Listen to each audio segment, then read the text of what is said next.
Բարև ձեզ։ Շողակաթ հեռուստաընկերության եթերում տաղավարում շարքի հերթական հաղորդումն է եւ մենք շարունակում ենք Մայրաթոր Սուրբ Էջմիածնի Մատենադարանի եւ հրատարակչական բաժնի տնօրեն Տեր Արարատ Քահանա Պողոսյանի հետ քննարկել հայ եկեղեցուն եւ հայոց պատմությանը, մշակույթին, գիտությանը վերաբերող տարբեր թեմաներ։ Այսօր Տեր հայր պայմանավորվել ենք, որ մեր զրույցի թեման լինելու է հայոց պատմության հերոսամարտերը եւ հայ հոգեվորականությունը։ Հավանաբար մենք պիտի սկսենք Վարդանաց պատերազմից, այո։ Ընդհանրապես հայոց հերոսամարտերը կամ ճակատամարտերը, պատերազմները այնքան շատ են եւ եկեղեցու ներգրավվածությունը տարբեր առումով այնքան մեծ, որ ես հեռու եմ այն մտքից, որ մենք կարող ենք սպառել այդ թեման այս մեկ հաղորդման ընթացքում, բայց կարևորներին պիտի փորձենք անդրադառնալ։ Անշուշտ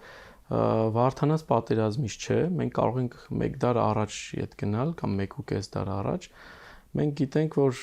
երբ քրիստոնեությունը պետական կրոն հռչակվեց, մեզ հարևան պետությունները որևէ մեկում այդ պետություններից պետական գոնե մակարդակով քրիստոնեությունը թույլատրելի կրոն չէր։ Հետևաբար նոր կրոնի հետևորդ Հայաստանը նաև կրկնակի էր թշնամի դառնում, եթե մինչ այդ տարբեր հանգամանքներ էին հաշվի առնում Հայաստանի վրա արշավելու հռոմեական եւ պարսկական պետությունները, այժմ դրան գումարվեց, որ դավանանքով բոլորովին այլ ուղղություն է ընտրել Հայաստանը, որը հալածվում էր այդ երկրներում։ Եվ մենք տեսնում ենք, որ Վրդանես կաթողիկոսի գահակալության օրոք արդեն իսկ հայ-պարսկական պատերազմ է տեղի ունենում։ Սրա մասին պատմիչները մանրամասն նկարագրում են եւ հայկական կողմը ունենում է զոհեր։ Եվ պատմիչը պահպանել է Վրդանես կաթողիկոսի խոսքը ուղղված հայ ժողովրդին, որտեղ նա սկիզբ է դնում հայրենիքի եւ հավատքի համար մահացածների սրբացման գործընթացին։ Նա դիմում է ժողովրդին ասելով, որ եկեք չլացենք, այլ ուրախ լինենք նրանց համար, մեր եղբայրների համար, ովքեր ընկան հանուն Քրիստոսի եւ հայրենիքի պաշտպանության համար։ Այստեղից հայ եկեղեցին սկսում է մի գործընթաց, որը պիտի բյուրեղանար գաղափարական իմաստով եւ գործնական կյանքում արտահայտվեր, ավելի արտահայտիչ լիներ Վարդանաց պատերազմի ժամանակ։ Բայց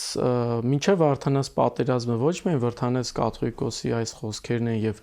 անշուշտ նաեւ իրենց գործուն մասնակցությունը հայ-պարսկական պատերազմին, այլ մենք ունենք շատ այսպես մի հետաքրքիր ճակատամարտ արդեն Պապ Թագավորի եւ Ներսես մեծ կաթողիկոսի գահակալության տարիներին, երբ կաթողիկոսի ճակատամարտին մասնակցելու գործընթացը շատ գեղեցիկ է նկարագրվում։ Ձիրավի ճակատամարտում նկարագրվում է, որ Ներսես մեծը կանգնած էր մի բլուրի վրա եւ թագավորի հետ այդտեղից հետևում էին ճակատամարտի ընթացքին, պատերազմի ընթացքին։ Եվ ասում է, եւ անշուշտ այս պահին կաթողիկոսը աղոթական վիճակում էր եւ ասում է, երբ Ներսես կաթողիկոսը ձեռքերը երկինք պարզած աղոթում էր, հայկական զորքերը հաղթանակ էին տոնում մարտի դաշտում, բայց անշուշտ լինելով այլևս հասակն առած Ներսես կաթողիկոսը թևերը հոգնում էին եւ նրա թևերը այսպես ցած էին իջնում եւ ասում է այդ ժամանակ պարսկական զորքերը մարտի դաշտում առավելություն էին արձանագրում։ Դա խորհրդանշանային երևի բան է։ Անշուշտ այս պատկերը վերցված է 5 տականից, նաև Մովսես Մարգարեին են վերագրում սա, բայց հայոց պատմությունը պահպանել է սա, եւ անշուշտ ճակատամարտը ավարտվում է հայոց զորքերի փառահեղ, այսպես ասենք, եւ որոշիչ հաղթանակով, սակայն այո, ինչպես նշեցիք, ազատագրական հայրենիքի հավատքի համար ազատագրական պայքարում աշխարհական եւ հոգեվորականի մասնակցության գաղափարի կամ եկեղեցու մասնակցության ձևի բյուրեղացումը տեղի է ունեցել Վարդանանց պատերազմի օրոք Ավարայրի ճակատամարտի ժամանակ, որտեղ եկեղեցականները ոչ միայն աղոթողի կարգավիճակում էին,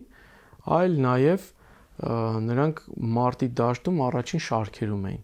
եւ նրանց այս գործողությունները բավական ոգևորիչ եւ վճռորոշ են եղել ոչ միայն Վարդանանց պատերազմի այդ օրվա ճակատամարտ, այլ նաեւ ամբողջ հայոց պատմության մեջ, որովհետեւ Ավարայրի ճակատամարտը դասագրքային նշանակություն է ունեցել, ունի եւ պետք է ունենա բոլոր հայ սերունդների համար։ Բոլոր պատմիչները բազմաթիվ կարող ենք արձանագրել պատմիչներ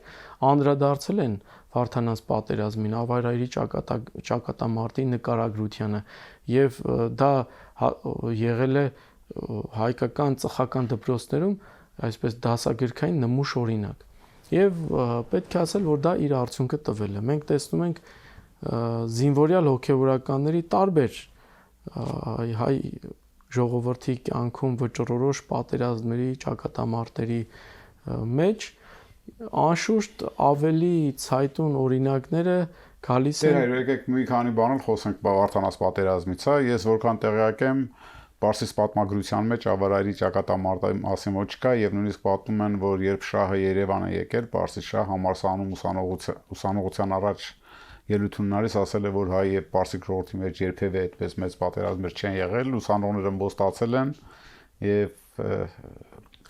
ասել Ավարայրի եւ Վարդանանց պատերազմի մասին են հարցրել, նա էլ հաջորդ օրը Վազգեն առաջինի հետ հանդիպման ժամանակ ասել է, որ ես հարցրեցի իմ պատմապահներին եւ իսկապես ասում են, որ չկա մեր պատմության մեջ նման բան։ Այսօրվա տարընթերցումների, այսօրվա նոր մեկնաբանությունների ֆոնին այսպեսի մի արտահայտություն կա, որ ինչ որ իմաստով դա քաղաքացիական պատերազմ էր, այսինքն մի կոմիսիոնաց, հա, վասակությունեցու բանակներ, որին օգնության էին եկել պարսիկները եւ մյուս կողմից հայոց բանակը Վարդան Մամիկոնյանի ղեկավարությամբ։ Եթե մենք չընդունենք Վարդանանց պատերազմի իրողությունը, մենք ստիպված ենք լինելու հերքելու առնվազն 2 ստուգապատում պատմիչների՝ Եղիշեին եւ Ղազար Փարպեցուն։ Նրանք շատ հստակ եւ բավականին մանրամասն նկարագրում են Վարդանանց պատերազմից առաջ եղած եղելությունները եւ նկարագրում են ճակատամարտը եւ նկարագրում են ճակատամարտից հետո տեղի ունեցած իրադարձությունները, որը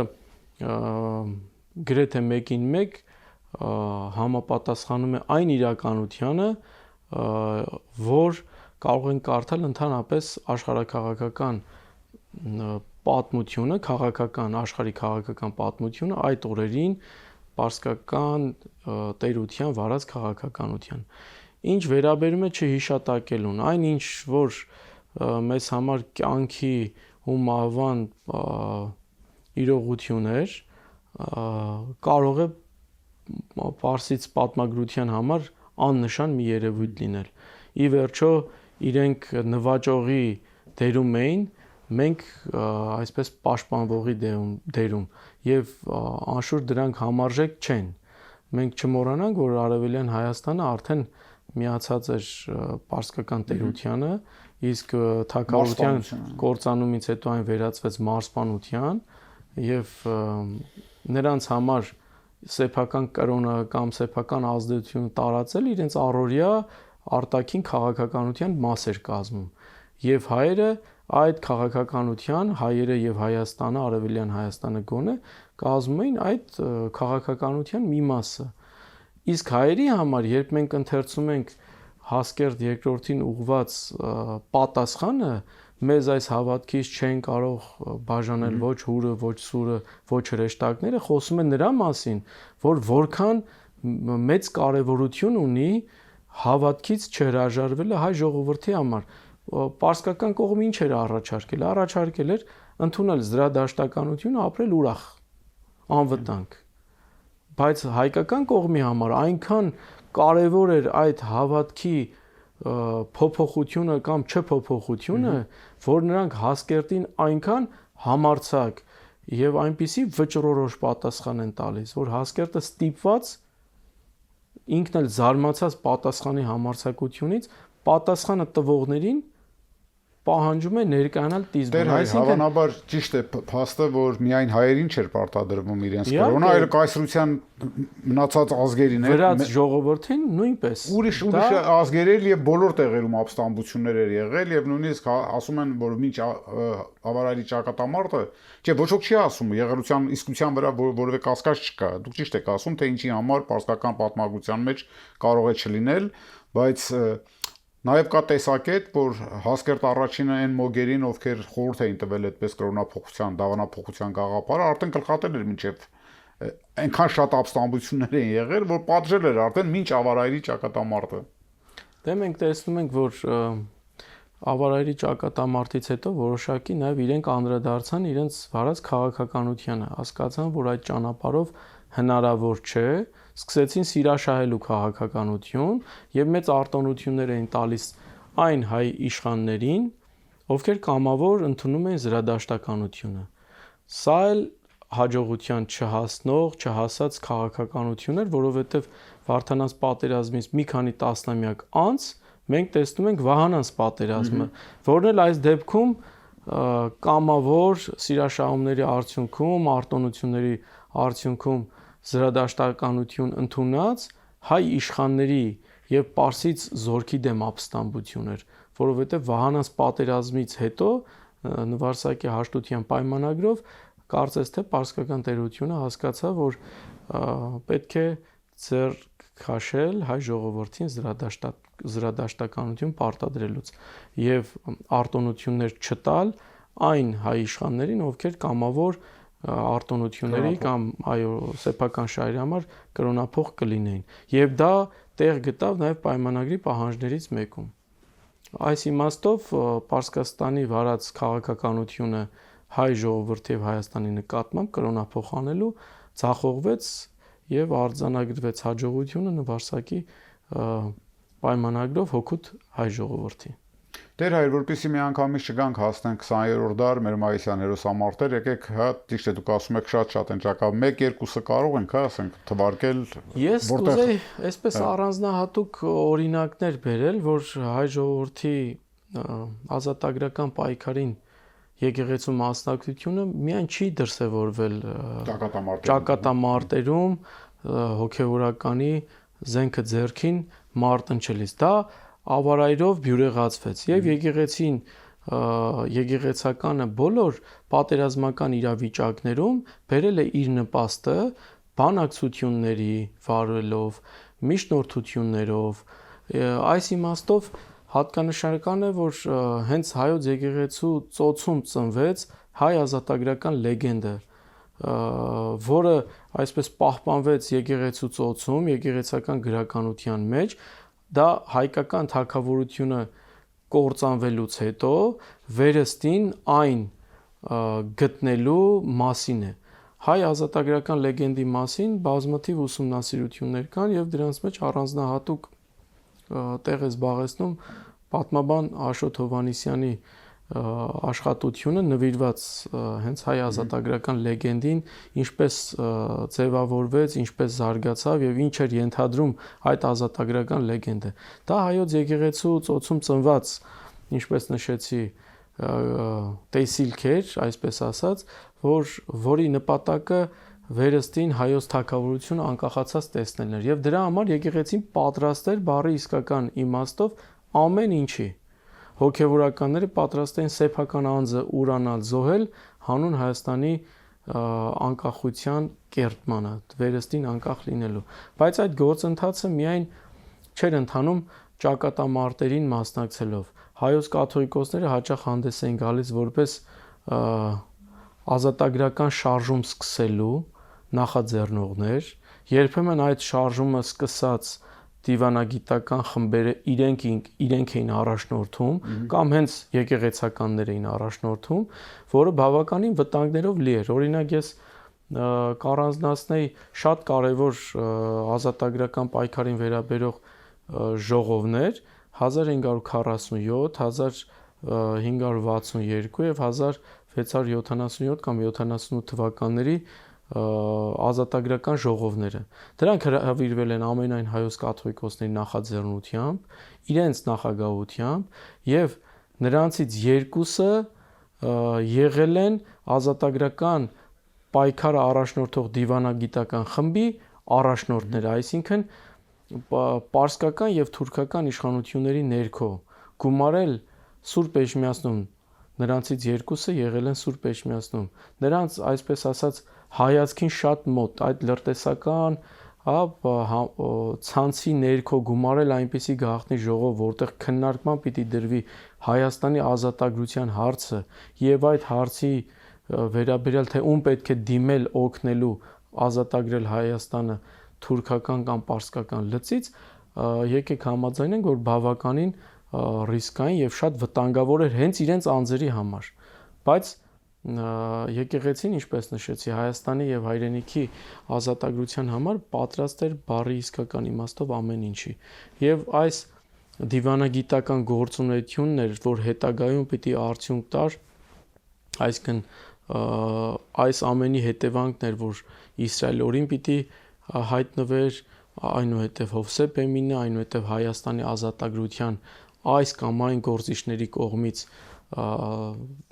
առաջադրվող ազատագրական ծրագրերը եւ ի վերջո մենք պիտի տեսնենք, որ այս շղթան եկավ իր տրամաբանական ավարտը գտավ Հայաստանի առաջին հանրապետության կերտմամբ։ Կարող ենք օրինակը բերել Խրիմյան հայրենիքի, որը պատվիրակությունը ղեկավարում եւ մինչ այդ էլ ցայտուն օրինակներ ունենք, օրինակ ճակատամարտերի մասնակցության մասին մենք հատկապես 19-րդ դարը, երբ Հայաստանի տարածքը մեծ հետաքրքրություն էր ներկայացնում ցարական իշխանությունների համար եւ ցարական իշխանությունները հաճախ արևելյան Հայաստանում ուղղակի պայքարի մեջ էին մտնում պարսկական զորքերի կամ պարսկական տերության դեմ, մենք այդտեղ ունենք բավականին մեծ շղթա հոգևորականների, որոնք հենց ձեր նշած ուղղակի իմաստով են մասնակցել ռազմական գործողություններին։ Օրինակ ես դրանց մեջ իհարկե սրանց շարքին մինչև 19-րդ դարի սկիզբ կարող ենք հիշատակել նաև Հովսեփ arczepiskopos Արգուտյանին, որը ռուս-թուրքական 18-րդ դարի վերջի ռուս-թուրքական պատերազմներին շատ գործուն մասնակցություն էր ունենում հօգուտ ռուսական զորքերի, իր անմիջական մասնակցություններ բերում տարբեր հարցերում եւ մասնակցություն ուղղակի կերպով եւ դիվանագիտական առումով, որովհետեւ նա նաև Հայաստանի ազատագրական Հայաստանի ազատագրության ծրագրի նաև հեղինակ է, նա տեսնում էր ցարական իշխանության միջոցով արևելյան Հայաստանը, գոնե արևելյան Հայաստանը ազատագրելու հնարավորություն։ Բայց մենք տեսնում ենք, որ կան գործիչներ, որոնք ավելի այսպես ցայտուն մասնակցություն են ունեցել կոնկրետ ռազմական գործողություններին։ Նրանց մեջ առաջին անունը, որ կուզենայի հիշատակել, դա Գրիգոր եպիսկոպոս Մանուչարյանն է, որը շատ հայտնի իր ժամանակներում արդեն իսկ հայտնի հոգևորական էր։ Նա ծնունդով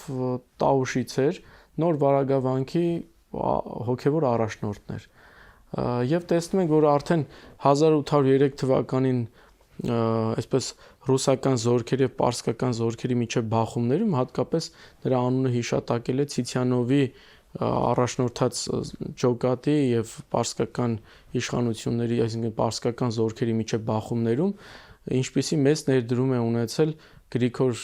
Վարդապետ Մանուչարյանը, որը այդ ժամանակ վարդապետ էր, անմիջական կերպով։ Ըստ ականատեսների ժամանակակիցների նա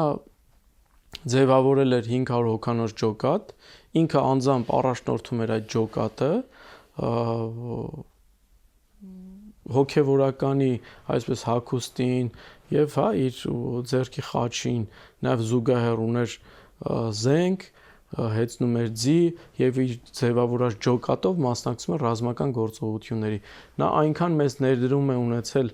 19-րդ դարի մինչև 30-ական թվականները տեղի ունեցող ռուս-թուրքական եւ ռուս-պարսկական պատերազմներում, որ նրան կրկնակի անգամ շքանշաններ են հանձնել եւ 1803 թվականին նրան այսպես 4-րդ աստիճանի մարտական խաչ են նվիրում ցարական իշխանությունները եւ նշանակում են 300 ռուբլի մշտական թոշակ, իսկ արդեն 1809-12 թվականներին տեղի ունեցած պարսկական եւ ռուսական զորքերի բախումների արևելյան Հայաստանը ազատագրելու ընթացքում նրա բերած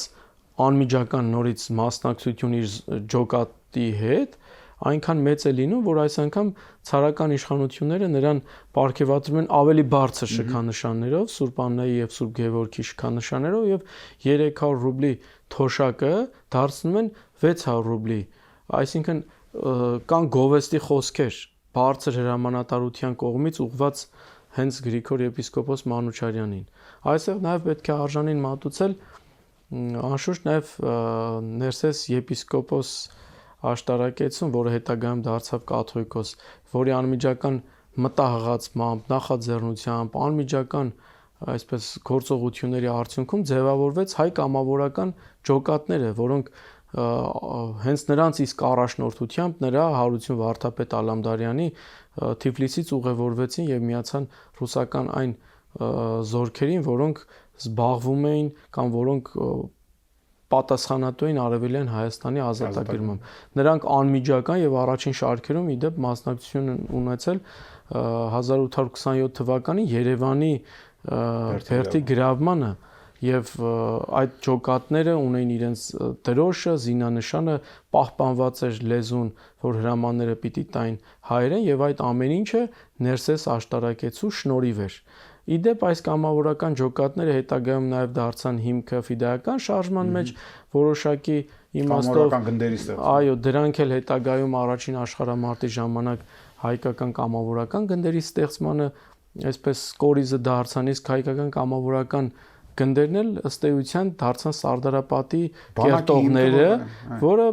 ի վերջո վերածվեց բանակի արդեն Հայաստանի առաջին հանրապետության հռչակման ժամանակ։ Լավ, կանք է շրջանին, Հայաստանի առաջին հանրապետության շրջանին եւ հայ եկեղեցու դերակատարությանը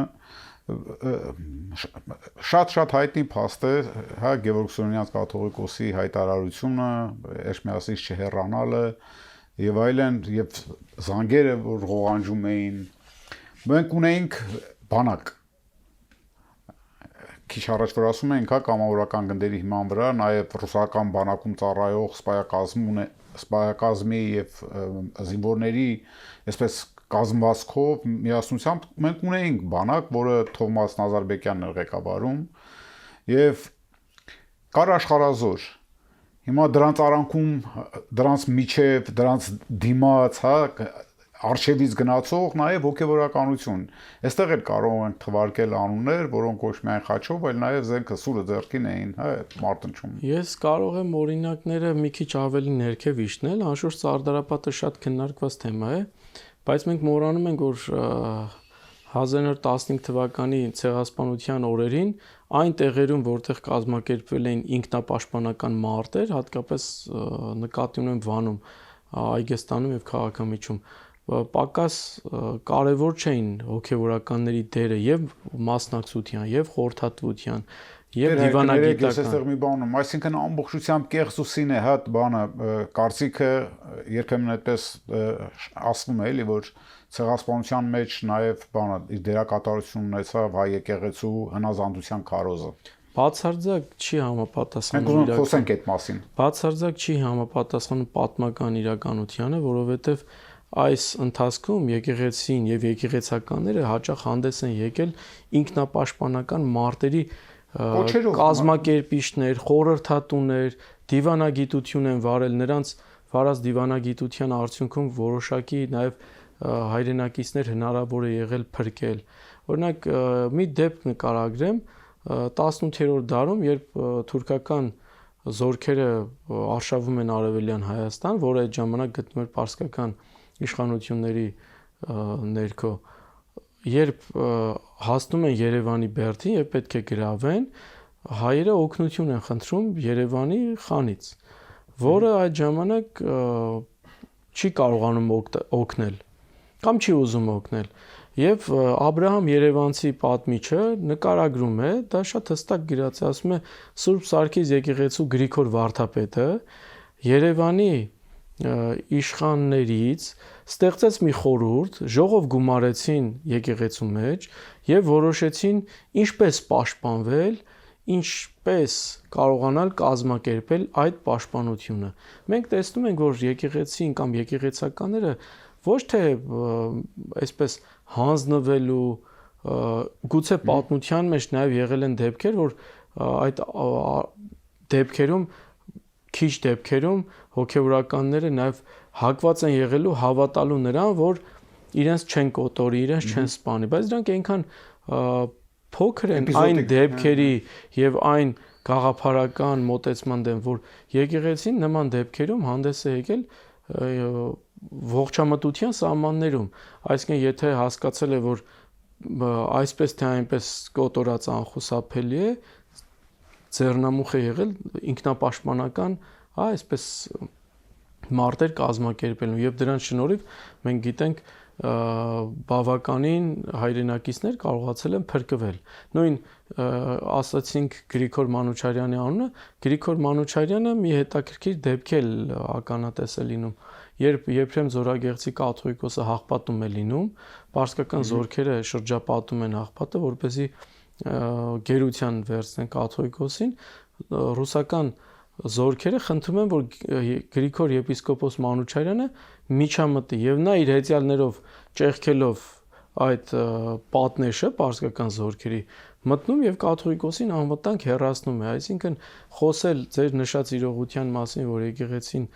նման իրավիճակներում հնազանդություն է քարոզել, բացարձակապես չի փաստվում հայոց պատմության քաղաքական պատմությամբ, այսպես ասենք։ Տերեր, մենք կարող ենք ասել, որ եկեղեցին իր նշանակալի դերակատարությունն է ունեցել Հայաստանի առաջին հանրապետության ստեղծման գործում։ Եկեղեցին մշտապես դերակատարություն է ունեցել եւ ունի հայրենիքի անկախության պահպանման, հարատևության եւ բարգավաճման միշտ։ Դա ոչ միայն անցյալի մեր եկեղեցու փառքն է, որ խոսենք միայն անցյալի մասին, այլ դա նաեւ մեր ներկայի պատմությունն է եւ վստահ եմ, որ դա նաեւ այդ գաղափարախոսությունը հայրենիքի անկախության պահպանության համար չխնայել ոչինչ, այդ թվում ամենաթանկը կյանքը, դա մեր եկեղեցու առաքելության կարևոր մաս է կազմում։ Երևի այսքանով բավարարվենք, Տեր այր, որովհետեւ մեր ժամանակը արդեն սպառվել է։ Շնորհակալություն մեկ անգամ եւս։ Իսկ մենք շարունակենք տաղավարի եթերում քննարկել հայոց եկեղեցու եւ հայոց պատմության, հայ մշակույթի, գիտության առնչություններին վերաբերող տարբեր թեմաներ։